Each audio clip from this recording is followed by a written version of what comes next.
అందరికీ నమస్కారం. నేను మీ సాయి శర్మ దత్తానంద. మనం మిథున రాశి వారికి మాఘమాసంలో ఎలా ఉందో చూసుకుంటే కనుక వీరికి అన్నిట్లో కూడా మంచి శుభసూచకంగా ఉన్నాయి. అన్ని గ్రహాలు అనుకూలంగా ఉండటం వల్ల ఏదైతే మనసులో ఏదైతే అనుకుంటారో ఖచ్చితంగా కూడా అది నెరవేరుతుంది. అన్నిట్లో కూడా విజయం సాధిస్తారు, ముందడుగు వేస్తారు. సంతానం లేని వారికి సంతానం కలుగుతుంది. అదేవిధంగా వివాహం కాని వారికి మంచి అనుకూలతమైన స్త్రీ పురుషులిద్దరికీ కూడా వివాహం అయ్యే అవకాశం ఉంది. అన్నిట్లో కూడా మంచి శుభసూచకంగా ఉందన్నమాట. మాఘమాసంలో ప్రత్యేకించి వీరు ఇప్పటివరకు ఎన్నో ఇబ్బందులు పడ్డారు. ఆ ఇబ్బందులన్నిటికీ కూడా ఈ యొక్క మాసం ఖచ్చితంగా కూడా సమాధానం అనుకోవచ్చు. ఎందుకంటే ఎన్నో ప్రయత్నాలు చేసి విఫలమయ్యి సక్సెస్ అవ్వకుండా ఇబ్బందులు పడుతున్న వారికి ఈ యొక్క మాసంలో ఖచ్చితంగా ప్రతిఫలం ఖచ్చితంగా ఉంటుంది. మంచి శుభసూచకంగా ఉంది. అన్నిట్లో కూడా బాగుందన్నమాట.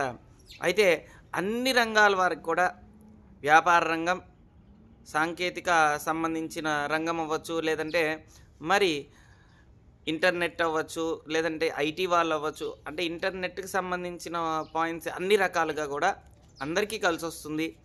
వ్యాపారం చేసేవారికి, ఉద్యోగం చేసేవారికి అన్నిట్లో కూడా ప్రమోషన్లు వచ్చే అవకాశం ఉందన్నమాట మాఘమాసంలో మిథున రాశి వారు. అదేవిధంగా సంతానపరంగా చూసుకుంటే ఎన్నో ఇబ్బందులు పడుతున్నప్పటికీ కూడా ఈ యొక్క మాఘమాసంలో సంతానపరంగా ఒక మంచి శుభవార్త వింటారు. భయపడాల్సిన అవసరం ఏం లేదు, భయాందోళనకి చెందాల్సిన అవసరం ఈ మాసంలో అయితే ఖచ్చితంగా లేదనమాట. మిథున రాశి వారు, మిథున రాశి వారికి ఆరోగ్యపరంగా చూసుకుంటే మంచి ఆరోగ్యం, ఐశ్వర్యపరంగా చూసుకుంటే మంచి ఐశ్వర్యం, విద్యావంతులు చూసుకుంటే విద్యాపరంగా కూడా మా పిల్లలు వెనకబడ్డారు అనే బాధపడే వాళ్ళకు కూడా విద్య అనేది మంచి ప్రాప్తి అనేది కలుగుతుందన్నమాట. ఈ యొక్క మాఘమాసం నుంచి వీరికి మంచి శుభదినం అన్న చెప్పుకోవచ్చు. ఉద్యోగం లేని వారు ఎన్నో ఇబ్బందులు పడుతుంటే ఉద్యోగం కూడా ఖచ్చితంగా వచ్చే అవకాశం ఉంది. ప్రమోషన్ లేని వాళ్ళకు కూడా ప్రమోషన్ వచ్చే అవకాశం ఖచ్చితంగా ఉందన్నమాట.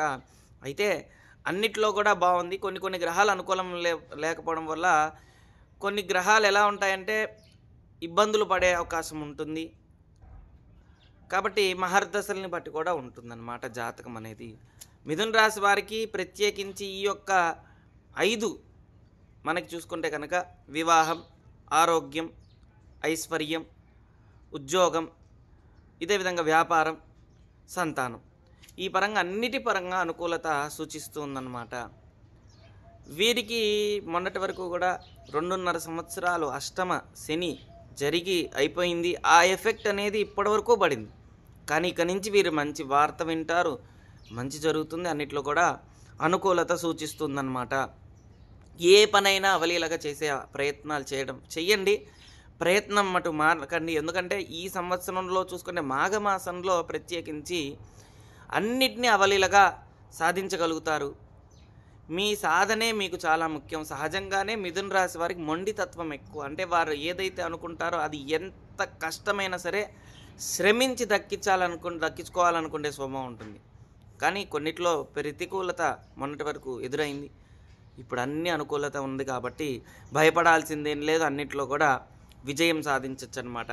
ప్రత్యేకించి వీరు చూసుకుంటే కనుక గణపతి ఆరాధన చేస్తే వీరికి అన్నిట్లో కూడా అనుకూలత సూచిస్తుంది.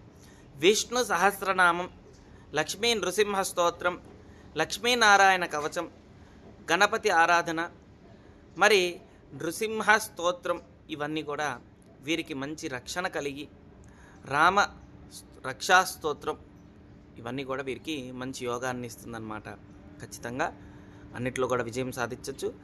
ఏదైనా సరే మరి మిథున రాశి వారికి ఈ మాఘమాసంలో అన్నిట్లో కూడా అనుకూలత సూచిస్తుందన్నమాట. ఓం శ్రీ దత్తాయ నమః, ఓం శ్రీ దత్తాత్రేయాయ నమః. చూశారు కదా.